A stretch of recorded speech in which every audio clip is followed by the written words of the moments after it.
pasca pelantikan Prabowo Subianto, bahkan beberapa jam setelah pelantikan beliau. Namanya Habib Muhsin, ini orangnya. Dia menghina, merendahkan luar biasa Pak Prabowo Subianto. Prabowo Subianto adalah macan Asia, betul. Dan mati-matian kita dukung 2019. Apakah benar-benar dia macan Asia? Ternyata dia kucing meong. Betul. Ternyata kucing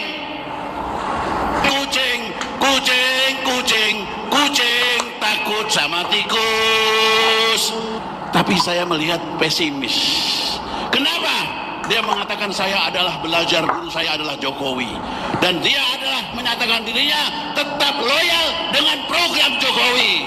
Para Cina-Cina cukong yang 9 naga, sekarang 10 naga katanya. Sekarang 10. Inilah yang mempunyai proposal roadmap daripada Indonesia ke depan. Dan sebagai boneka yang menjalankan adalah Jokowi. Ketika Jokowi tidak cukup waktunya, ternyata belum sempurna penjajahannya, cari boneka lain. Ternyata bonekanya adalah Prabowo. Anda lihat kan? Dan Prabowo Anda saksikan kan? untuk melanjutkan Video. program Jokowi. Dan sekarang ada yang ngamuk, saudara. Dia pernah bersama-sama dengan Habib Muhsin ini. Gak enak sekali sih mengatakan kepada orang yang tutur katanya tidak bisa jadi teladan, tidak bisa jadi contoh, lalu dikatakan Habib itu mestinya penuh kasih sayang, penuh cinta, mau ucapannya, mau perilakunya. Nah, ini memprovokasi. Apakah layak dikatakan sebagai Habib? Tak layak, saudara. Coba nih, dengarkan dulu sama-sama. Pendukung Pak Prabowo marah-marah. Kemarin katanya ada viral-viral apa itu? Ada salah seorang Habib kah? Menghina Pak Prabowo. Oh, yang Habib Muhsin. Oh, Habib Muhsin ya? Habib Muhsin ya. Gimana Habib itu? Jadi gini, Habib Muhsin ini sebenarnya kawan saya, ya. Dari 2014, 2019 pun beliau itu berjuang bersama saya. Ya. Ya. Jadi saya tahu persis lah bagaimana Habib Muhsin ya. Setelah itu yang mengajak kami turun ke jalan pun ya beliau. 2019 itu. 2019 yang ngajak turun ke jalan pun beliau. Oh, Habib ya. Habib Muhsin ini. Nah, cuma ketika kami turun ke lapangan, beliau di mana? Begitu kami ditangkap. Oh ya, yang dulu ditangkap itu ya. Terkait kerusuhan Bawaslu, ya. Beliau di mana? Dan selama kami 1 tahun di penjara pun, ada nggak empati dan pedulinya Habib Muhsin kepada kami? Tidak ada sama sekali. Ya. Jadi sudahlah ya, Habib. Saya hormat dengan Habib. Cuma sudahilah ya, sudah sampailah ya. Jangan terus provokasi anak-anak bangsa untuk saling bermusuhan ya. Saling bermusuhan ini. Iya. Capek ya. Jangan provokasi kami untuk kembali ke jalan. Ujung-ujungnya begitu kami kena masalah pun, yang bertanggung jawab siapa? Ada saudara anak bangsa yang dikurung bareng saya. Mana pedulinya orang-orang yang sudah mengajak kami turun ke lapangan, turun ke jalan? Nggak ada.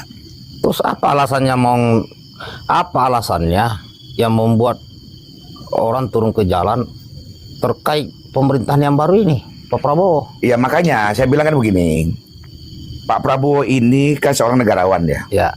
Dia selalu mengorbankan kepentingan-kepentingan kecil dan lebih memilih kepentingan-kepentingan besar demi kemaslahatan dan kemakmuran kesejahteraan seluruh rakyat Indonesia. Sementara kalau Habib ini memprovokasi, tidak ada lain, tidak bukan, tujuannya cuma apa? Membuat situasi dan suasana yang sudah kondusif ini menjadi saling perpecahan lagi. Ini bahaya untuk kesatuan dan persatuan bangsa Indonesia. Dan saya tidak sepakat ya. Kita berikan kesempatan Pak Prabowo untuk menata semuanya lebih baik. Ya. Ya. Jadi nggak usah diganggu dengan hal-hal seperti ini. Ya. Pak Prabowo ya itu memilih jalan dengan mengorbankan rasa ego dan sakit hati semata-mata apa, untuk apa coba? Untuk kemajuan bangsa dan negara ini. Ya. Sementara kalau Habib Muhsin memandang dari salah satu sisi, ketidakpuasan dari mereka atau golongannya terhadap kebijakan-kebijakan Prabowo yang diambil, yang dianggap mereka tidak berpihak kepada mereka. Gak mungkin kepentingan minoritas yang kecil ini, kepentingan lebih besar akan terkalahkan. Pak Prabowo lebih memilih bangsa negara daripada kepentingan individu gitu loh. Iya. Itu makanya saya nggak sepakat dengan Habib Muhsin. Dan saya ingat, saya masuk dan turun ke lapangan, turun ke jalan karena saya nggak terima ketika bapak saya dihinakan, ya kan? Iya. Justru sekarang yang menghina orang yang saya hargai, saya hormati sebagai Habib. Ya, Seharusnya dia memberi pembelajaran kepada umat dong, betul. bukan memprovokasi orang yang hanya sudah karena- adem-adem hanya karena Kemarin beda pilihan. Oke.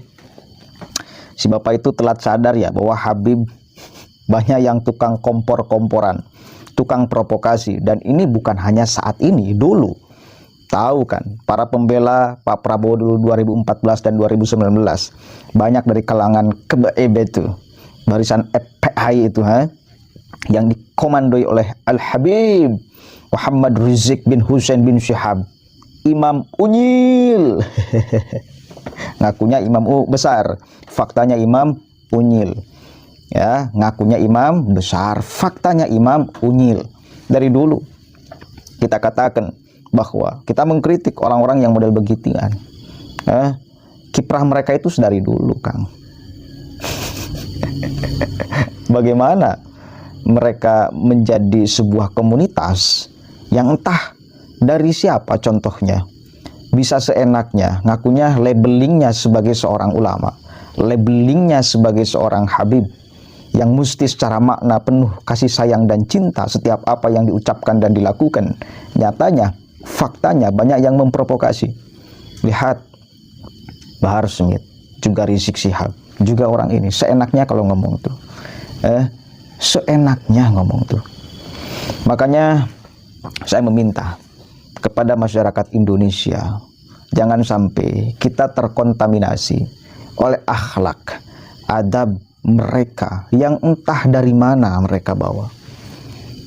Yang jelas watak seperti ini, karakter, karena kan labelnya ulama. Kalau orang jalanan, ya, itunya bisa kita wajarkan, punya tutur kata yang kemudian kasar. Tapi kalau labelingnya ulama, alladzina yang durunal ummah bi'aini rahmah, mestinya kayak gitu. Apalagi gelarnya Habib sang pecinta, lalu melakukan kelakuan-kelakuan yang model beginian. Tentu ini tak bisa kita biarkan, dan kita harus terangkan kepada masyarakat bahwa ini adalah bentuk provokasi, dan masyarakat jangan kemudian ikut. Meskipun labelingnya ulama, mestinya kan ulama itu, aduh ya Allah, menjadi penuntun masyarakat di dalam akhlak, di dalam adab, moral, pikiran yang bersih, hati yang bersih. Mestinya kayak gitu fungsi ulama tuh. Lebih mendekatkan diri kepada Allah, memberikan keselamatan di dunia wal akhirah, dibimbing oleh ulama. Mestinya kayak gitu fungsi ideal ulama tuh. Tapi bila ada ulama, katanya labelingnya ulama, tetapi membuat pikiran masyarakat rusak, hati nurani masyarakat rusak, akhlak adab masyarakat rusak, apakah pantas yang model beginian dikatakan sebagai seorang ulama? Tak pantas, saudara, tak pantas.